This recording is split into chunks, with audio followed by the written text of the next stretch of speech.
Mire, señor Baselga, el problema no es que se manifiesten los agricultores en Extremadura, tienen motivos para hacerlo.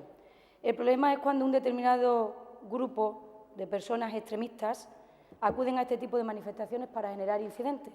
Y el problema que yo quiero añadirle es cuando esos incidentes son instrumentalizados por los grupos minoritarios de la oposición como el suyo. Este Gobierno, el de la Junta de Extremadura, entiende y comprende las dificultades de los agricultores y ganaderos. El diálogo con todo el sector agrario en nuestra región, con las organizaciones agrarias, es la mejor forma para encontrar las soluciones a los problemas, no valorar cuándo o cómo tiene que intervenir la fuerza y cuerpo de seguridad del Estado. Mire, señoría, el campo extremeño, el campo en general de nuestro país está que estalla y no le faltan motivos ni razones para salir a la calle de manera pacífica. Aquí hay dos gobiernos, señoría.